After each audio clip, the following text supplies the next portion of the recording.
Ya. Itu menuntut ilmu harus sampai minal mahdi ilallah. Itu.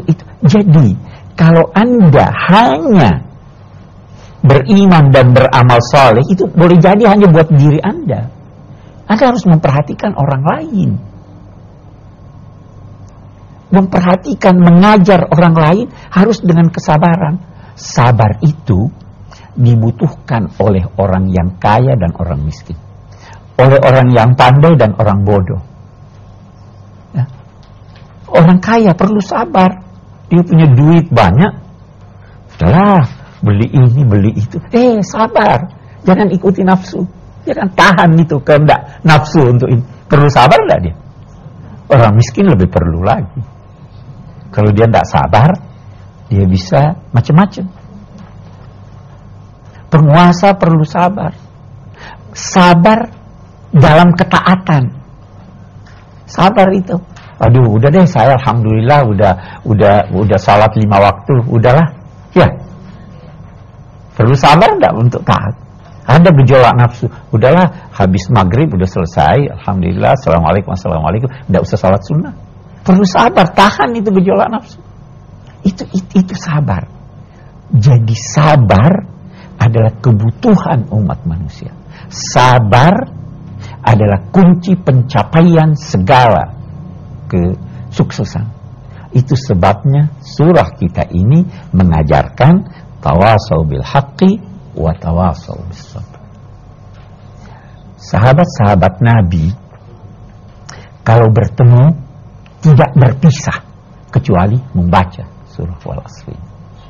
Imam Syafi'i berkata, seandainya tidak ada tuntunan Allah yang turun kecuali surat Wal Asri, itu sudah cukup.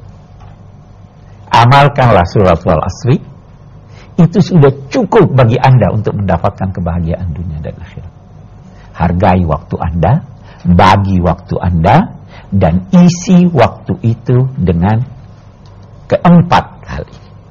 Baru seseorang itu terbebaskan dari aneka kerugian, kecelakaan, dan mencapai sukses dalam hidup ini, di dunia dan di akhirat. Saya kira itu surah Wal Asri yang sangat singkat ini, mari kita mendiskusikannya. Saya ingin bertanya tentang watawasau bil haq, watawasau bis sabr, saling berwasiat dalam kebaikan dan kesabaran.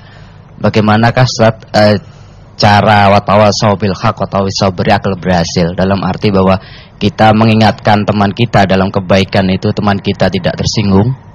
Kemudian kita pun apa yang harus kita lakukan agar kita pun dengan mudah menerima wasiat dari teman kita.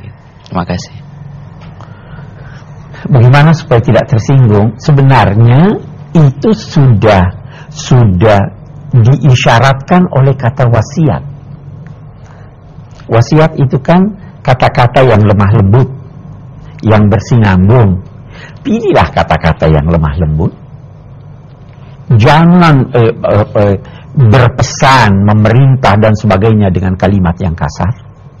Hindari kata-kata yang menyinggung.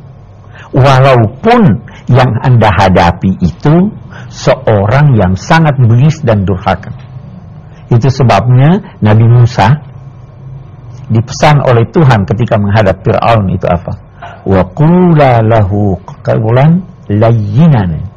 Ucapkanlah kepadanya kalimat-kalimat yang lemah lembut.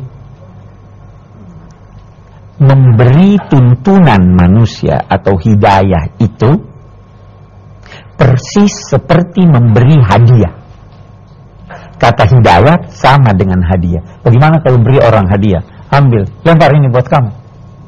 Atau Anda bungkus ya, dikemas dengan baik, disampaikan. Itu hadiah seperti itu.